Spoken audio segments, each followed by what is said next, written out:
You're sitting down with Eric Carlson, who is a world-class athlete, some may say, and that's a very true statement. You recently actually competed in the official strongman games, which is like the highest form of competition, if I'm not mistaken, when it comes to strongman.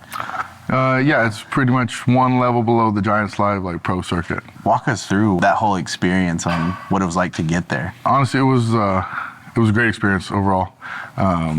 Just from the presentation to the athletes to having all the superstars there, the world's strongest man. You had Mitchell Hooper there, Nick Best, Trey Mitchell. To be able to bump shoulders with some of the greats in the sport was really just amazing. You literally had like Nick Best putting on your weight vest, yeah, and Hooper helping you up after the go rock runs. But no, just the overall presentation, the amount of athletes in that room that were, like you said, world class was just incredible to be around. You know, a lot of these guys I competed against, I started the sport watching. Okay. You know, Spencer Rimag, Nathan Goldtree, like a lot of these guys I just have been watching for a long time, and finally get to bump shoulders and work out and lift with them is just an honor in itself. For sure. So it just felt so surreal to...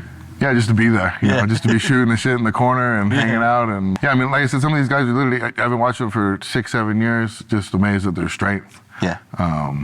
And now to be on that level, I guess, competing with them is an amazing experience in itself. That's awesome. Yeah. So you actually coach people as well and help strength athletes. What moment in time made you decide that you wanted to coach others and pursue this goal of being a strongman and competing at that level? I've been a coach for a long time, over 10 years now. I think I started back in like 2010, around there. But even before then, I always was the guy to go to with all my friends to help with the strength and supplements, stuff like that.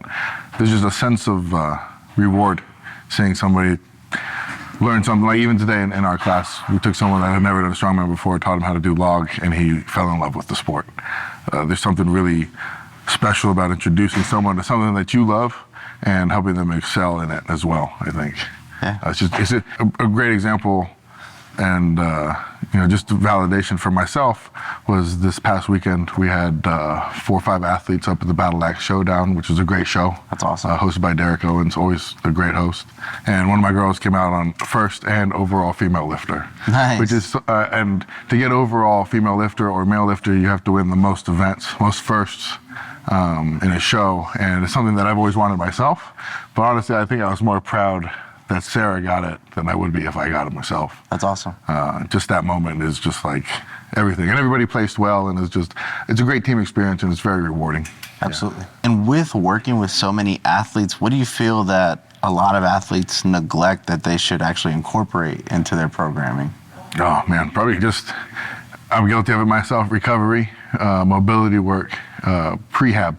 I would say a lot of us wait until we're injured or something's hurting before we address it. Prehab goes a long way into addressing it initially so it doesn't happen in the first place.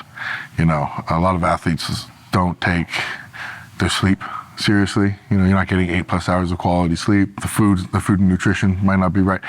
Everybody puts the time into the training. Everybody can train hard, but what really makes you and separates you is what you're doing in the other 20 hours of the day you're not in the gym. You know, are you sleeping, eating? Are you doing the mobility work? Like I said, I'm guilty of that myself. I think it's easy for it to fall to the wayside. But yeah, I think a lot of athletes could really benefit from that more. Being in the gym so much for yourself and for other athletes, what do you do when you're not at the gym? Nowadays, I feel like I'm just at the gym all the time. Meal prepping, programming. I play a lot of games, a lot of online games, building PCs, really into tech stuff. Okay. Actually, we were talking earlier, I'm working on that Raspberry Pi project, make an interactive touchscreen in my kitchen, kind of keep my schedule and stuff on track, because I am kind of all over the place sometimes. It helps to have that visual, you know, reminder. Absolutely. But, yeah, nowadays I'm a full-time strength coach. I know last time we talked, I was doing a little part-time work on the side, but now it's just full-time strength coaching here. That's awesome. And at Home Barbell and at Iron Forge. And it's great. Like I said, it's extremely rewarding. One of my parents asked me actually a couple weeks ago, or not a couple months ago, what's the goal, right? And I told them this is the goal. Like full-time coaching is so rewarding, and it's just what I've always wanted to do, and now I'm lucky to be in the capacity and have the good athletes and clients to be able to do that. Absolutely. So that's awesome. living the dream, you know. Hey, there you go. Yeah. That's what it's about, right? And then you, for those who don't know, you're engaged. How do you manage all the time with working with other athletes, training to be a world-class athlete yourself, making time for your hobbies? How do you manage a relationship between all that craziness? What is that like? What advice do you have for people? You just make time. You make time for the things that are important to you, right? The gym's important to me. Being the world's strongest man, ideally a goal.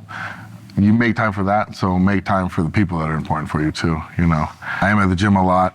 My girlfriend does, you know, my fiance, I guess. She does lift as well.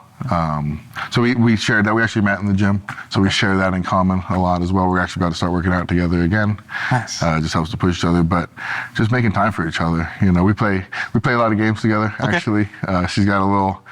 I built her a PC for Valentine's Day one year, and she plays. I have my computer set up, and she plays right above me, so we play together. You know. That's awesome. That helps a lot. But you just got to make time for it. You know, you make time for the gym, you make time for this, make time for them. Absolutely. You know what I mean? That's awesome. And I think we're gonna wrap it up, man, with if you had one message for the world, what would it be?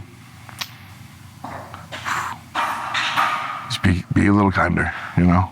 A lot of times you see somebody that might be going through something that you're not aware of, and how your interaction with them could make or break it, you know what I mean?